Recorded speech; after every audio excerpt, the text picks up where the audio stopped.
Hai, akhir-akhir ini banyak sekali orang mengenal istilah coaching. Segala macam, di banyak sisi, banyak berita.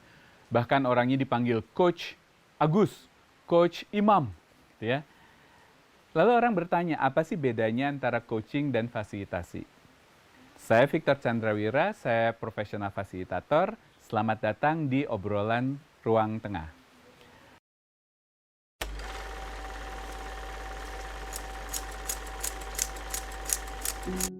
Coaching. Coaching dari satu kata bahasa Inggris kuno, couch, artinya kereta, wagon. Petani zaman dulu di Inggris membawa kereta berisi hasil bumi dari desa menuju ke kota.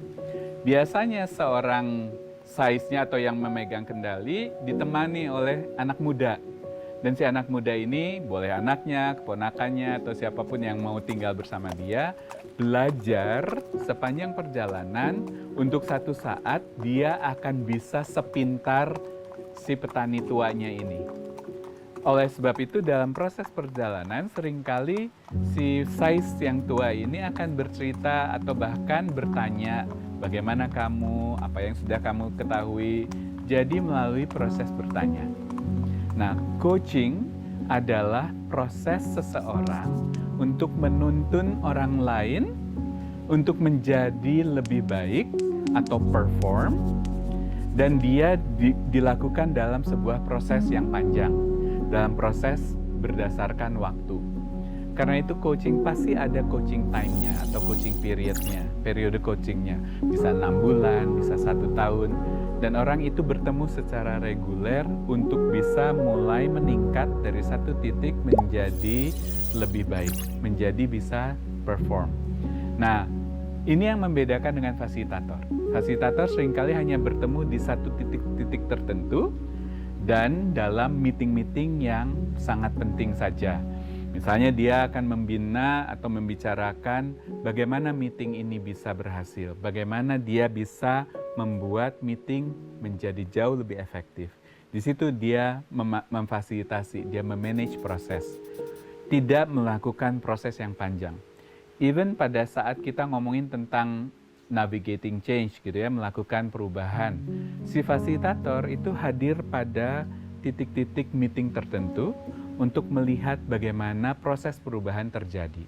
Sehingga orang dituntun di dalam proses perubahan. Nah, coaching mungkin lebih teliti di dalam setiap aspek prosesnya. Makanya yang kedua, proses pendekatan coaching adalah melalui bertanya. Selalu menggunakan pertanyaan-pertanyaan, sehingga ada istilah coaching questions. Dan dia akan melalui pertanyaan menuntun si coachee-nya, si yang dibimbing ini, sehingga si coachee-nya ini, si yang dibimbing mendapat jawabannya sendiri, menemukan cara penyelesaiannya sendiri, dan dia tergerak untuk melakukan performance. Nah, fasilitator mungkin menggunakan juga pertanyaan, tapi tidak sebanyak coach. Mungkin hanya pertanyaan-pertanyaan 1 atau 2, tapi pertanyaannya sangat powerful.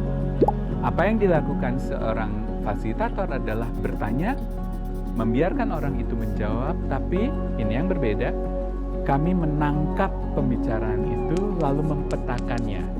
Sehingga di dalam rapat, orang itu akan dengan mudah melihat peta berpikir dari apa yang sedang didiskusikan selama rapat.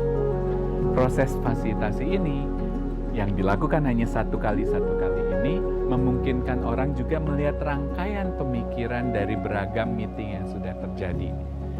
Ini yang membedakan coaching dengan seorang fasilitator.